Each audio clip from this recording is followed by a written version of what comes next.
Hey. All right, welcome everyone to Committee of the Whole.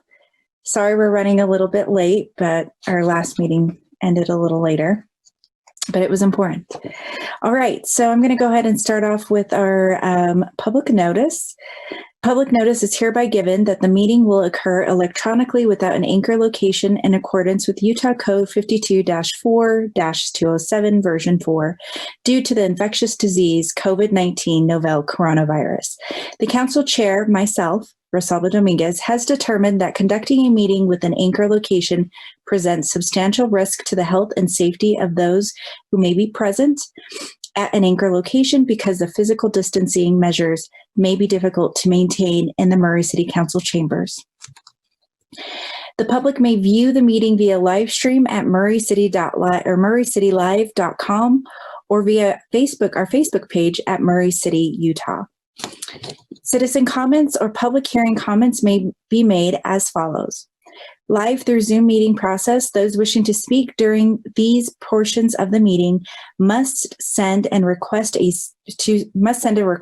city.council@murray.utah.gov by 3 p.m. on the meeting date. So not today, but in the future, you can go ahead and speak live. You will also receive a confirmation email with instructions and a Zoom link to join the meeting. Secondly, you can also submit your comments to an email at city.council@murray.utah.gov. So you can do that now for our council meeting tonight. And comments are limited to less than 3 minutes. Include your name and contact information as well. So about 350 words approximately for your email. All right, we're going to go ahead and move on to our meeting agenda.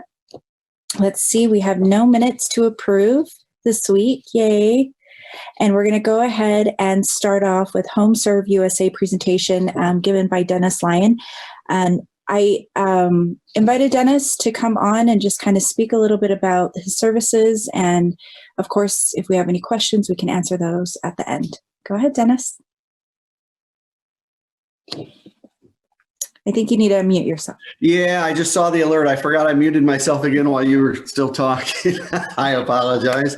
But anyway, good evening, everyone. Thank you again for having me. I appreciate the opportunity. And Council Chair Dominguez, I appreciate the fact that you made this possible as well for me to have the chance to speak about our program. So I think you all have a copy of the presentation, but I'm going to go ahead and share my screen as well. Just so you're able to see it in the event that you don't have the presentation. And let me see here if I can go into the slideshow mode. There we go. So I am here to speak about the National League of Cities Service Line Warranty Program, which is the only program of its kind that is endorsed by the National League of Cities, which I believe Murray City is a member of the NLC.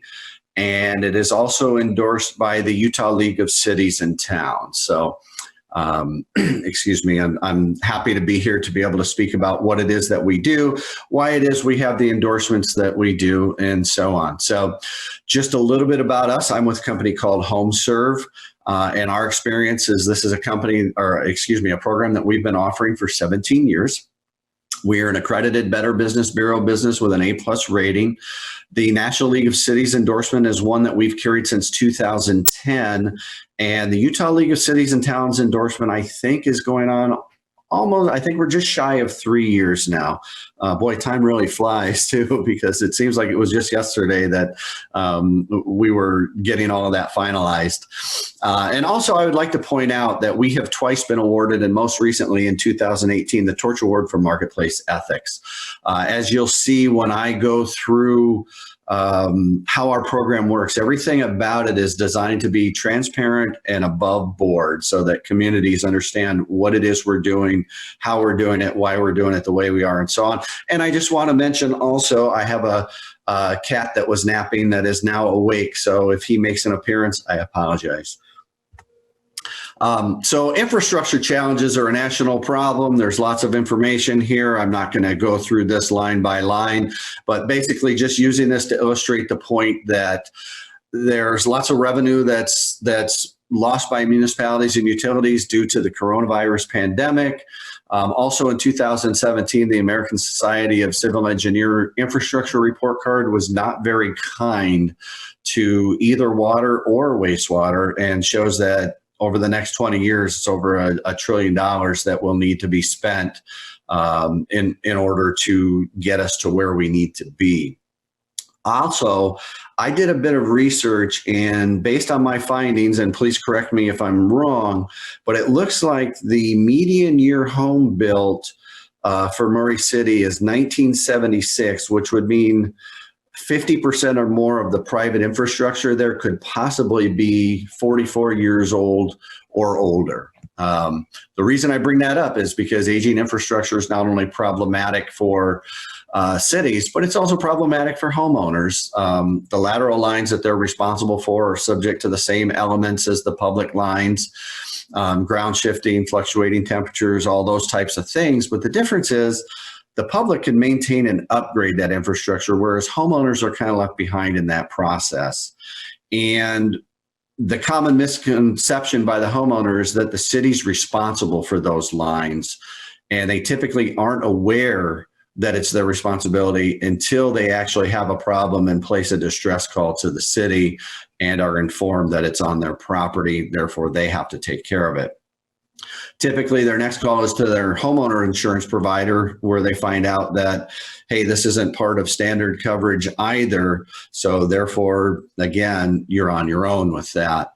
So our program reduces wasted time, money, and resources for the city, because you're going to get fewer of those distress calls. You're not going to have to send people out to investigate an issue to find out what side it's on, and so on. And it greatly reduces frustration for the homeowners who decide to participate.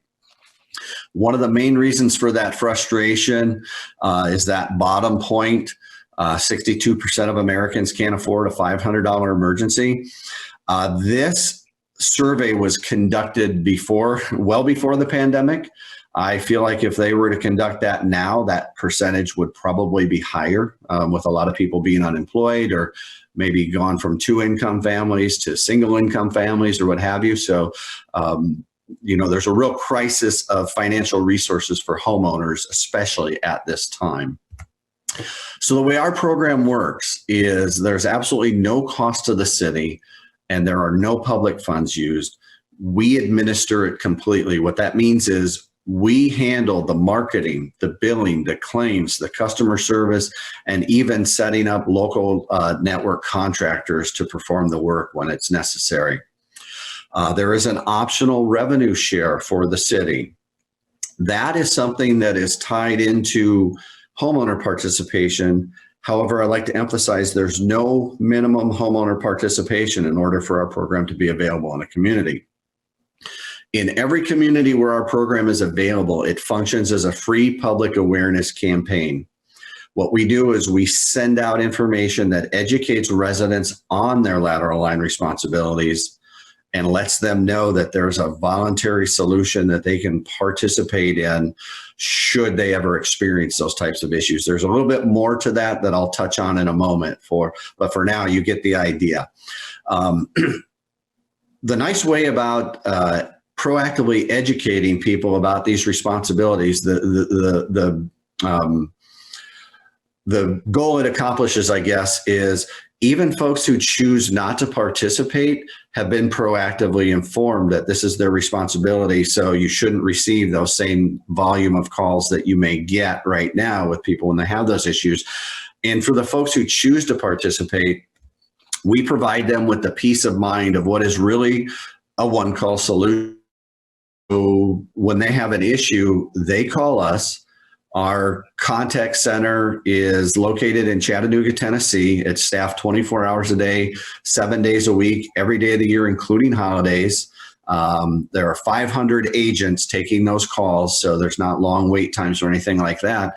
And when the customer initiates that process, that's when we dispatch that local reputable licensed contractor to take care of the issue. That's a real important component of our program, is that all the repairs are performed to code. by local licensed contractors. So not only do we use them because they know the permits and the repairs are performed to code, but there are other reasons. There's familiarity. They're known in the community, so there's that trust factor. As I said, it's a one-call solution, so that also means that when the contractors perform the work, we pay them directly. So the homeowner's not having to dip into their pocket and pay in advance and wait for a reimbursement that could take months to come back to them. And as a result, it infuses money into the local economy while also allowing that homeowner to spend those funds that they may have had to divert towards a water or wastewater issue on other things. We're very serious about the contractors that we use because we're a service industry. So service is our reputation. So we put them through a very stringent vetting process. And I know this is important in every community where we work. So we make sure that they're licensed, bonded, insured, have the necessary equipment to handle all the work. Make sure that they don't have open complaints with the Better Business Bureau, because again, we want to make sure they're reputable. And then we also conduct background checks and drug screens on the individuals that work for those companies, because we want everybody to be able to trust who it is we're working with. We want to be able to trust our contractors as well. As far as the coverage goes, we offer 3 separate products. So people can choose any one or combination that they would like. So there's external coverage for water lines and for sewer lines, and then there's also in-home plumbing coverage. On those exterior water line coverages, we provide up to $8,500 in coverage per repair incident. So that means every single time a homeowner has an issue, up to $8,500 is available to address that issue. This is for both water and sewer again. So this is for broken, crack, leaking pipes, tree root penetration, frozen external water lines that need to be thawed out, or even clogs that need to be cleared. And this covers from that point of utility connection, wherever that is, to the foundation of the home. So that's that gap that is kind of no man's land that homeowners are responsible for. The in-home plumbing protection is up to $3,000 per incident. This is for all the water, sewer, and drain lines that are inside the home after the point of entry. It also includes coverage for clogged toilets. Just to hit on the lines again for just a moment, it also includes lines that are underneath the concrete slab or embedded in that slab as well. All 3 of our coverages offer no annual or lifetime limits, no deductibles, no service fees, and because we work with contractors directly, there's no forms or paperwork. Homeowners can opt in or out at any time without penalty. Also, when they enroll, there's no pre-inspection. There's a 30-day waiting period, and then the coverage will begin. And in Utah, we're regulated by the Utah Insurance Department. Excuse me. I mentioned the revenue share that's a component of our program. The way that works is the city, if you participated, would receive 50 cents per month per each one of those paid warranty agreements. So this is used by a lot of our partners as an alternative source of revenue to fund other things within the city, typically things that might be underfunded. You could be realistically looking at up to $1.50 per household, because if someone participates in all 3 products, that's $1.50. That accrues throughout the course of the year, and we pay that out every January. And as I mentioned, you can use it however it is you wish.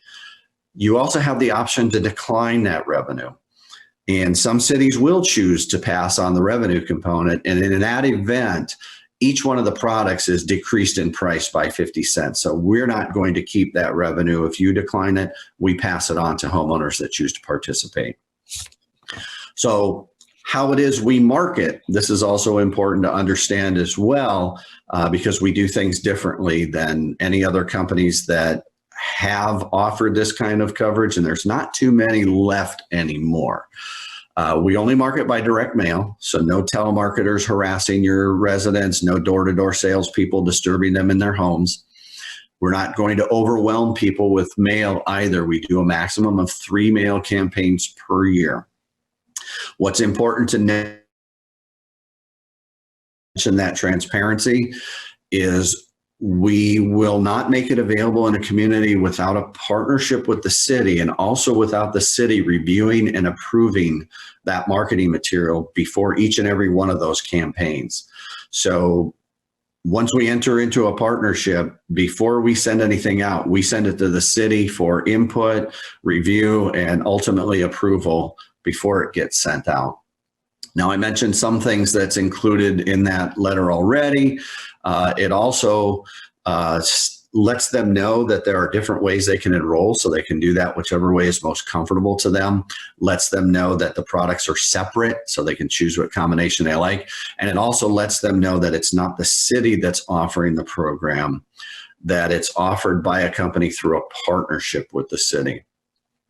What we ask for in this partnership is use of the city logo on that marketing material. So this is where that review of material and approval comes in. We do this for a few reasons. One of them is it creates an economy of scale that allows us to offer the best possible benefits at the lowest rates that we can, because it ties into participation. More people tend to look into what it is we offer. And when they see what it is we offer, they're more likely to participate. So it all kind of ties together as to how the offering is made, and people are made awareness of it. That leads to a higher participation. That means better benefits for people, a real value for them. It creates that transparency again because you're reviewing the materials. Also in Utah, State Bill 45, it was passed in May of 2017. And that says that a provider of culinary water should twice a year proactively educate residents as to those lateral line responsibilities.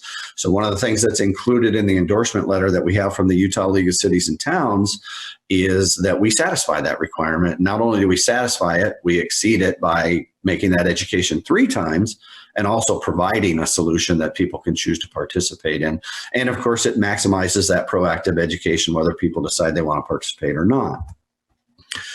Currently, there are over 900 municipalities and utilities that participate, and we have a customer base of over 5 million.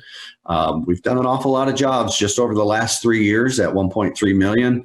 Over the last 3 years, we've saved customers over $454 million in repair costs. And 9 out of 10 customers recommend our program to friends, family, and neighbors because of what we've done for them. Currently in Utah, we have 14 partners. 13 of them are cities. One started off as a city, and that would be Ballard Water and Sewer Improvement District. And they decided, well, let's make this available through the district instead. So they just kind of went a little bit different route. You can see Green River, Lehigh, and Clarkston were the most recent 3 to have approved our program. Over 38,000 Utah residents are currently enrolled, and over the last 3 years, we've saved Utah residents $5.1 million in repair costs just in 3 years. And lastly, our promise to every community that we partner with is that we will become a trusted steward of your brand and reputation because it's our brand and reputation as well. And with that being said, I know it's a lot of information. Some of you may be hearing this for the first time. If there are any questions that you have, anything you'd like me to go into more in depth, I'm happy to do so for you. Anyone have any questions, comments, or concerns? No? So I have a few questions in terms of what has been your relationship with the cities in the past? I mean, there's a lot of concern about just tapping into our network and that sort of thing when on the IT side. But then, you know, this is something that Murray has never participated in before. How can you address that?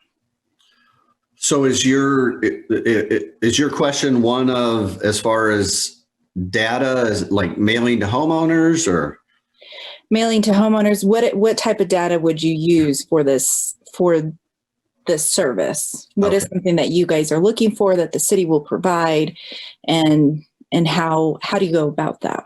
Okay, so there's 2 ways we can go about reaching out to homeowners to make it available. Some cities will choose to provide the list of property owners, so that we're able to have a more accurate list and make sure we're reaching the right people. Obviously, for something like this, there's no value to somebody who's a renter because they're not invested in the property. They're basically just paying to live there. Some cities actually have ordinances where they're not allowed to share that type of information.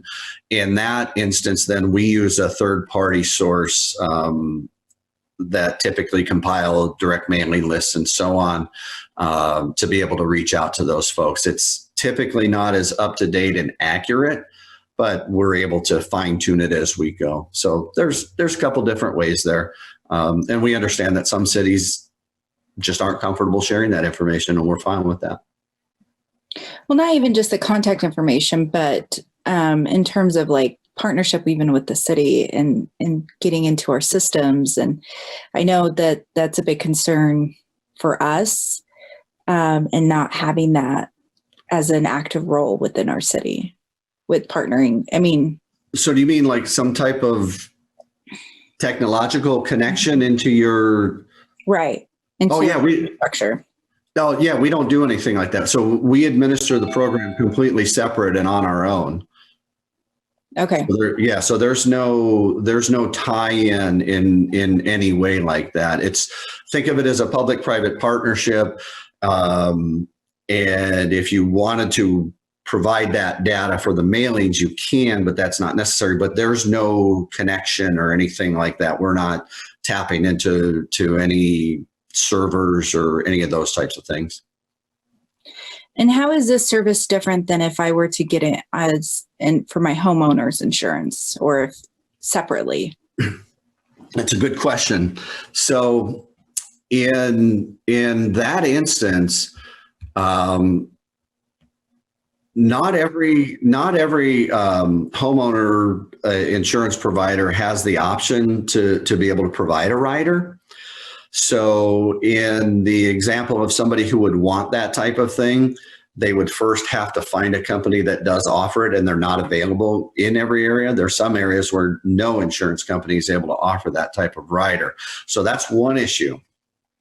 The other issue is when you look at the product that we provide and do a comparison, really what we're providing is not just the coverage, but also the service contract of taking care of vetting the contractors, dispatching the contractors, saving people the time and efforts of trying to schedule all those things themselves, vet contractors themselves, get quotes, schedule a time for the contractor to come out, paying up front, and then waiting to be reimbursed. So really, it's a one-call solution versus you're on your own, and when you get it done, send everything to us and we'll reimburse you what you think, what we feel is reimbursable based on your claim in the insurance aspect. The other thing is we're different than an insurance rider in that there's no penalty for using the product. So you're not going to see a rate increase, or you're not going to see us decline you coverage because you utilize the service. Whereas I think everybody knows with homeowners insurance, sometimes even if you call to ask about something, they consider that a claim and your premium could go up.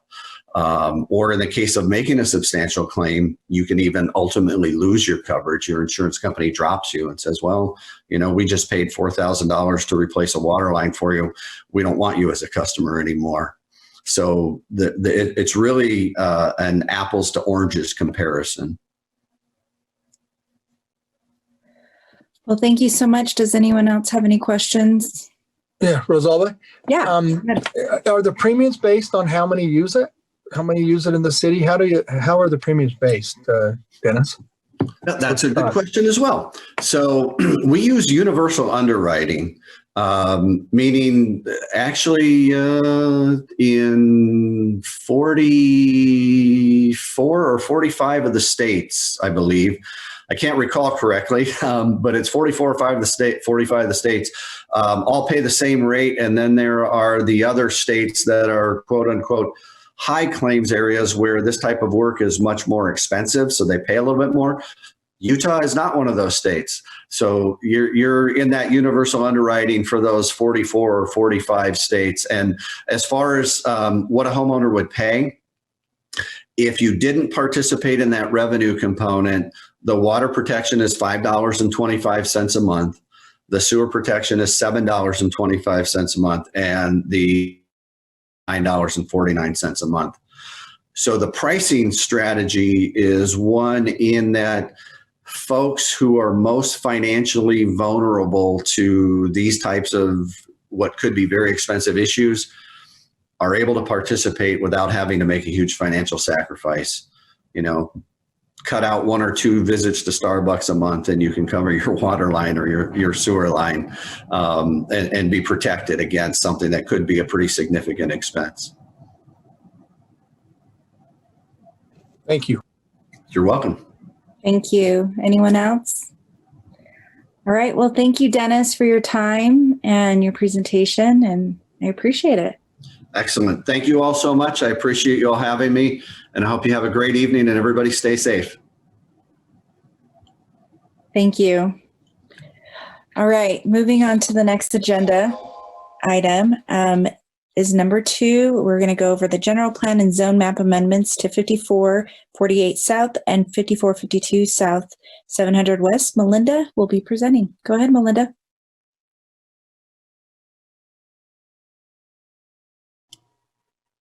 Okay, I hope you see the right slides.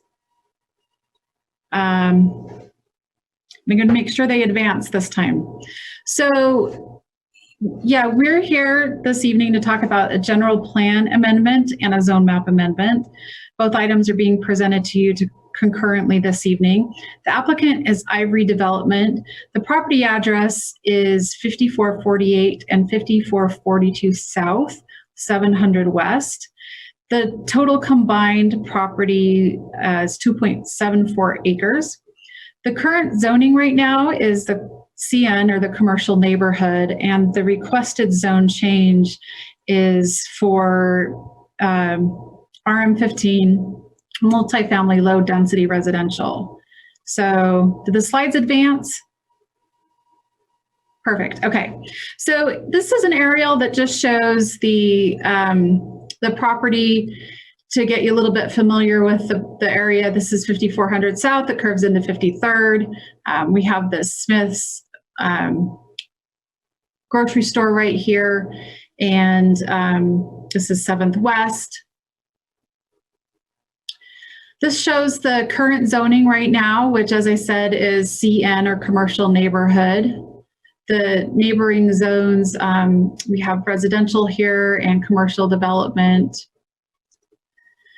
The future land use map shows this going to residential business.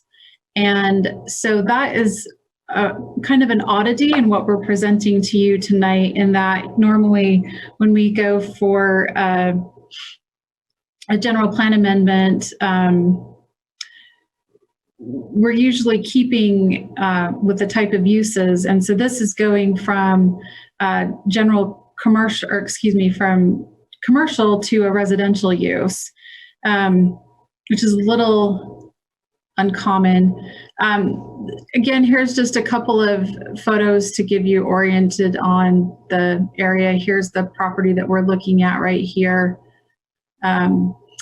This road 5400 South and this intersection right here is actually controlled by UDOT. Another view of the property, this is looking to the west.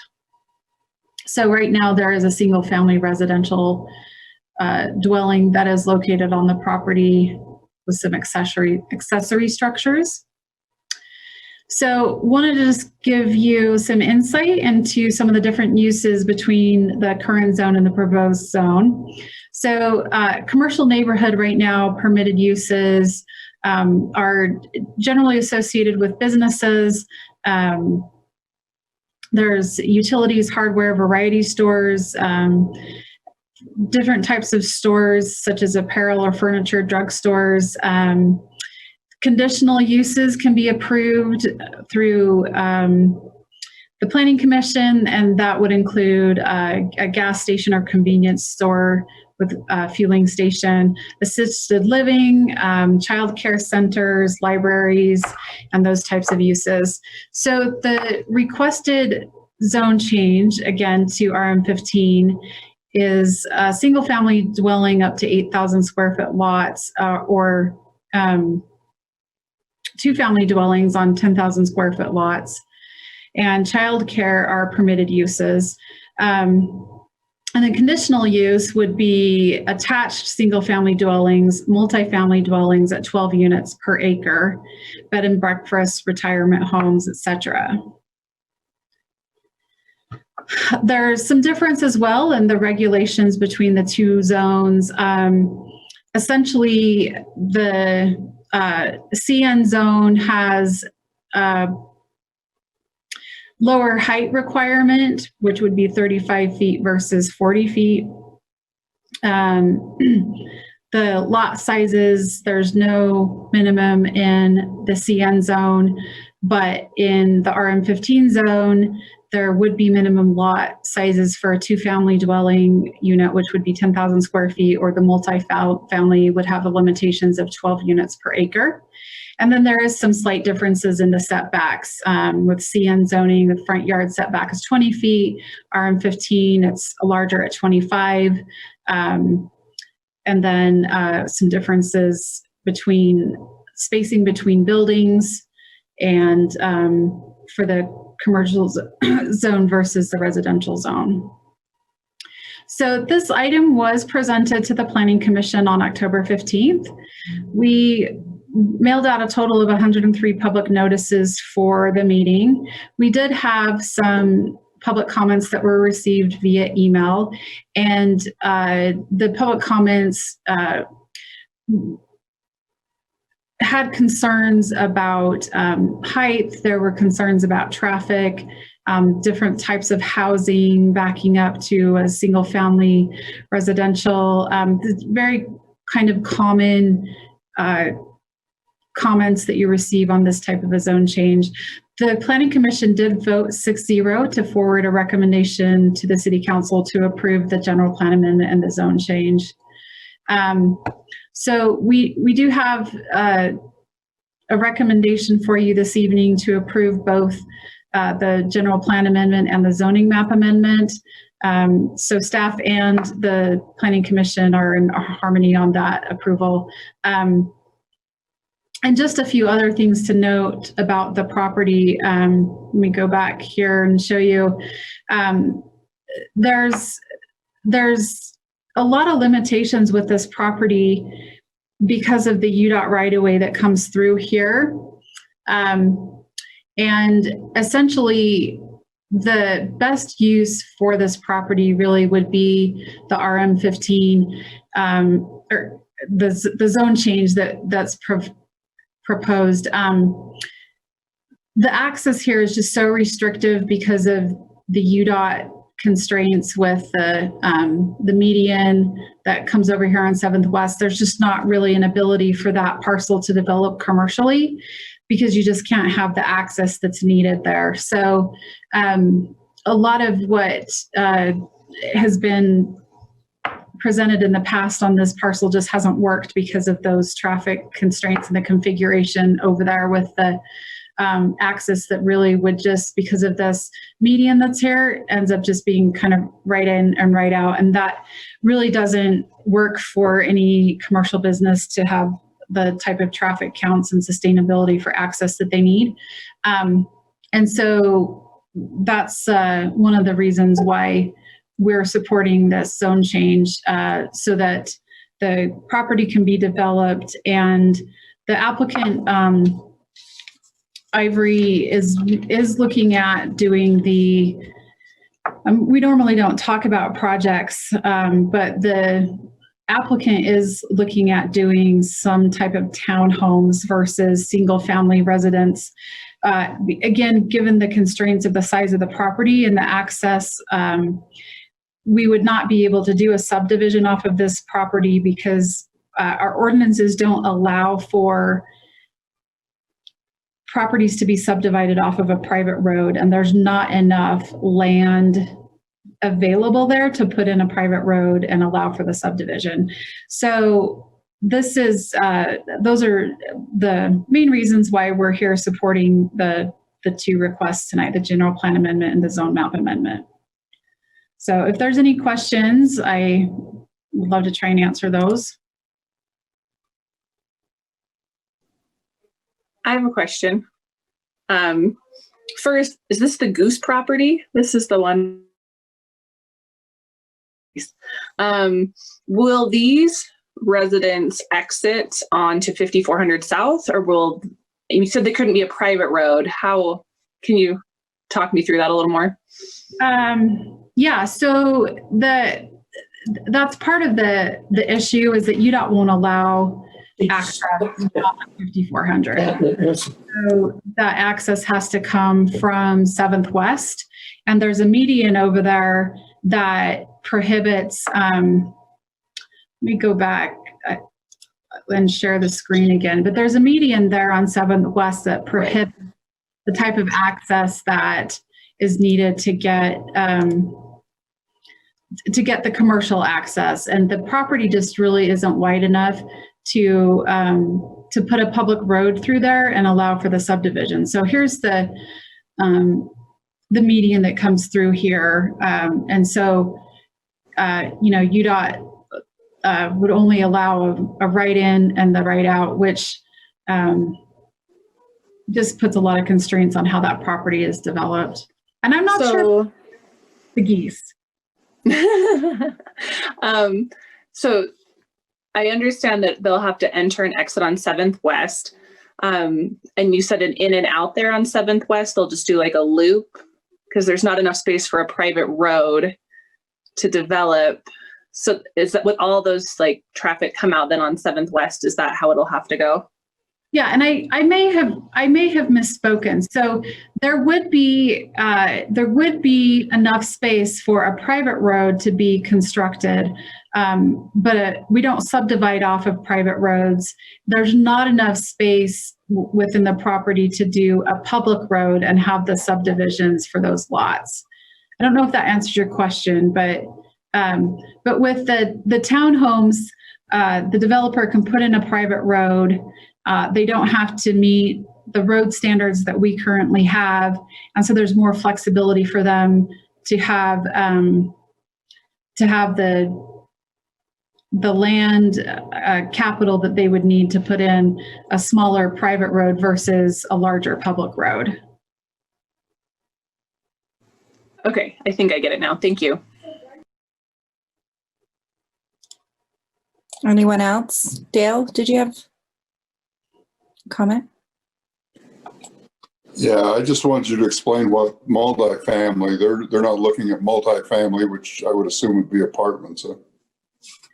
So that would be, they're not looking at multifamily. Again, with the RM15 zone that they're asking to go to, the most they could do there really ends up being about 12 or 13 units per acre.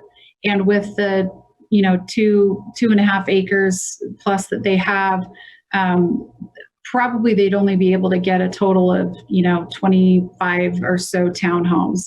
So the zoning wouldn't allow for the multi-family kind of the typical apartment complex that you're thinking of. It would be more for the townhomes, the 2 or 3 story townhomes. Okay, anyone else have any other questions? All right, well, thank you, Melinda. Thank you so much. Okay. Well, we'll be back at the next meeting with a public hearing on the 2 items, and we'll just see you in 2 weeks. All right, thank you. Okay, we're going to go ahead and move on to item number 3, state fraud risk assessment. Brenda Moore. So the state auditor's office this year has instituted or developed a fraud risk assessment, which every public entity in the state has to complete, present it to their governing boards, and turn the results into this auditor's office. No formal activity has to be taken. I just got to talk to you about it.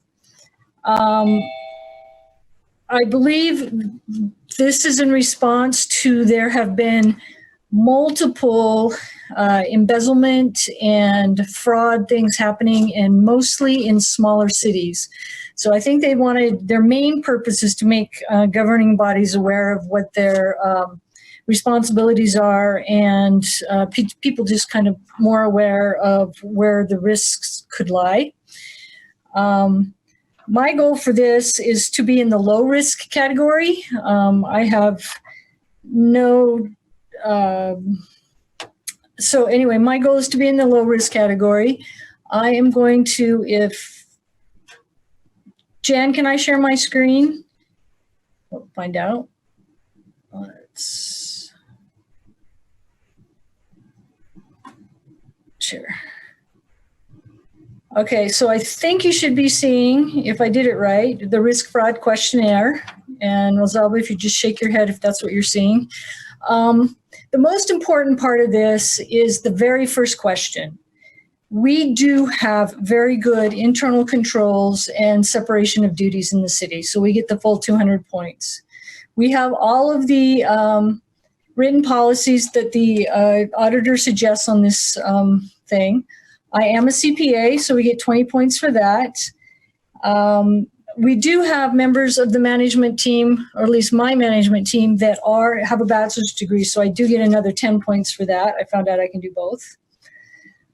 I take 40 hours of formal training every year in accounting and government accounting and budgeting and those other areas that they have mentioned, so we get 20 points for that. We don't have our own fraud hotline, but we do have a link to the state fraud hotline on our website, and that counts. With the numbers that I have filled in, we are at 315, which is moderate risk. If I can get a commitment from the council that you'll respond to me in writing once a year, that you've read our ethics ordinance and agreed to abide by it, we can get another 20 points. And then if everyone will take the state auditor's online training at least once during every term that you are a council member, we can get another 20 points and be in the low risk category.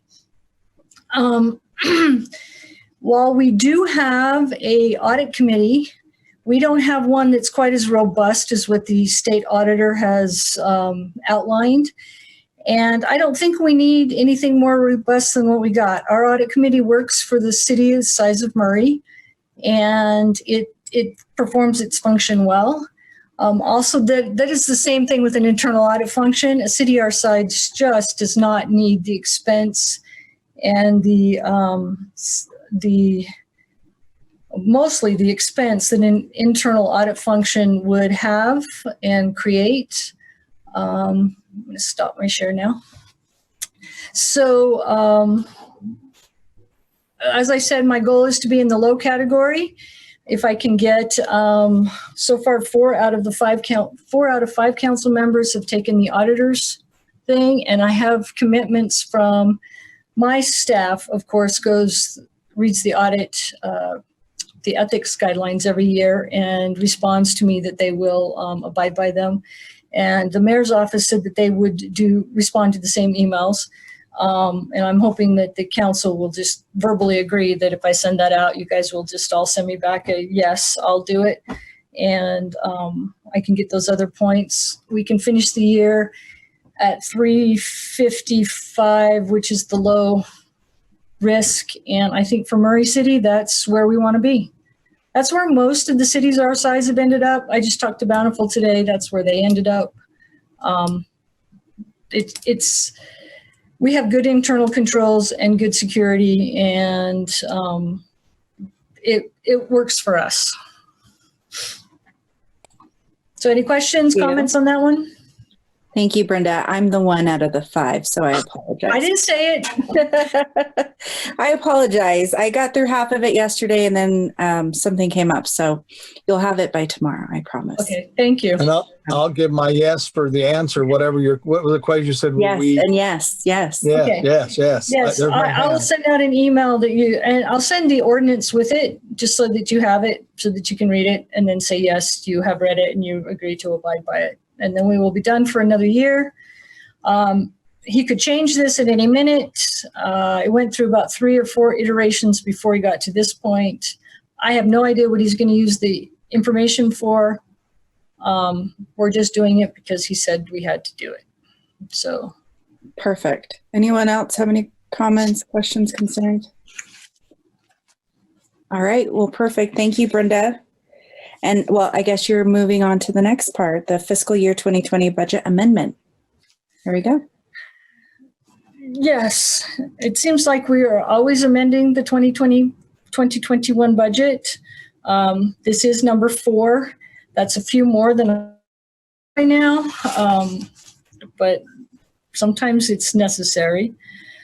So I'll just quickly go down what I have in the amendment. We're bringing forward the state alcohol funds that we have received in previous years. They are required to be used for police equipment and supplies.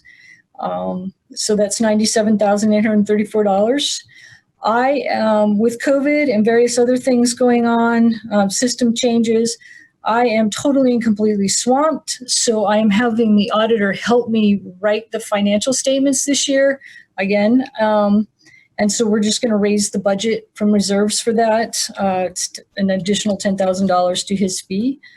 Next year, I am hoping I can do it. I know I can do it. I have the skills to do it. I just need the time. We have a bunch of grants we have received. The annual JAG grant was awarded for $29,524. Keeps our dash cameras up to date. I think that will buy about 3 of them, maybe 4.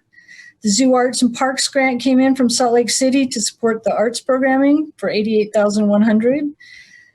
Utah Humanities sent Lori in arts and $10,800 to do some arts programming and some online stuff.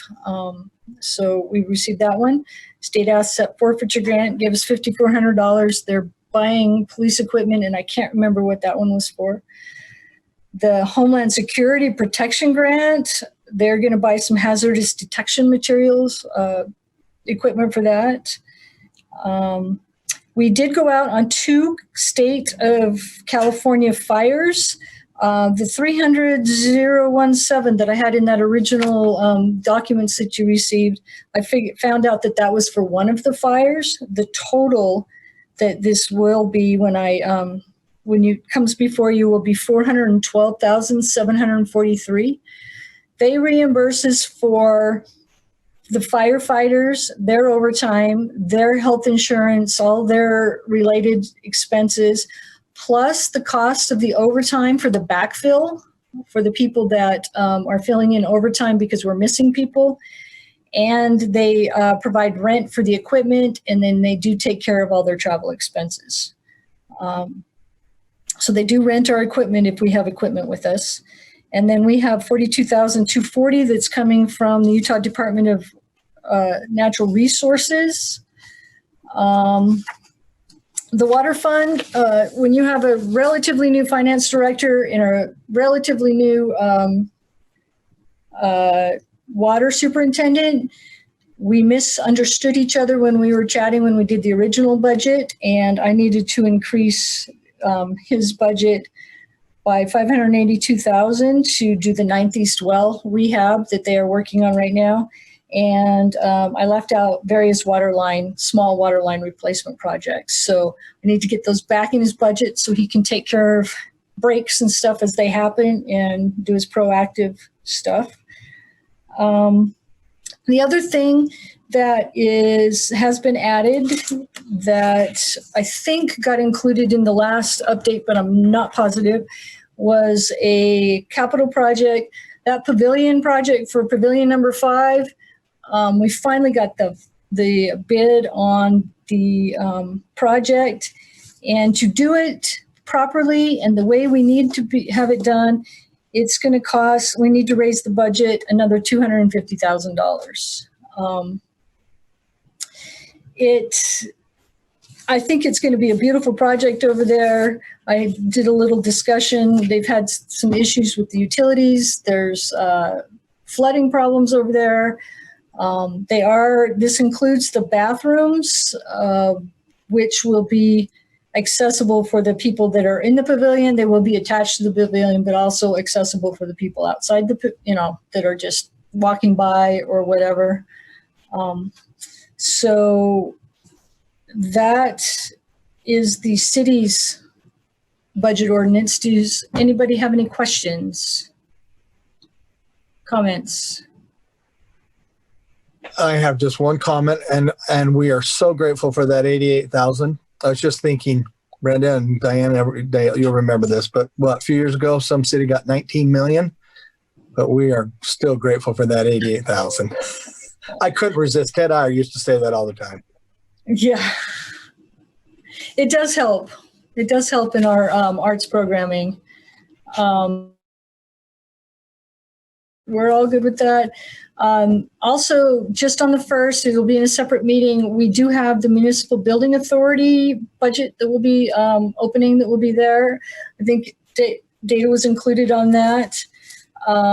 I think I sent a final budget of what it will look like. It is an amendment. Our bond proceeds were slightly over $36 million. We will earn interest on our construction, the $34 million that is our construction trust account. It sits in a trust in Zions Bank. I'm being conservative that it will only earn $34,000 in interest. That money will have to be used towards the building or construction of the building for the MBA. The cost to issue the bonds is in there. The miscellaneous expense, in case we figure out something we need, then that's just equal to the interest. We also have to pay bond interest expense in the first 6 months, which is $754,890. Don't worry, I don't need to come up with any cash for that. We funded that as part of the bond proceeds. It's called capitalized interest. We have cash sitting in an account that will pay those interest payments until we're ready to make a bond payment December 1 of 2022. So that is the budget that's going to come before you for the Municipal Building Authority. And once this happens, then the MBA can start taking over the payments for Layton and all the other stuff for building the City Hall. So it's exciting. That bond sale was very exciting. Any questions on that one? Anyone else? Can I ask the interest rate? The interest rate on our payback for that 34,000? The tick on that was 2.895. Wow. Which the coupons are 5%, but they paid us extra, or 4% on coupons. 4%, yeah. That's good. The coupons were 4%, but after you figure in all of the extra money they paid us, it was 2.89. Yeah, that's good. Thank you. All right. Anything else? Okay. Anyone else? Okay, that concludes our meeting. Lastly, Jen, any announcements? Yes, I do have one thing. I just wanted to mention that several of you are signed up for the IPA annual meeting on December 1st. That is going to be only virtual. So you'll all receive information on signing in for that. Just watch for it. Let me know if you don't receive it. And that's it. You. All right. Well, thank you so much. We're going to go ahead. Our meeting is to start in 3 minutes. Can we do like a 5-8 minute break? Jan, is that okay? Okay. Come back at 10 or 10. I want to say 6:35. Yes, that would be perfect. All right. Well, thank you, everyone. Thank you.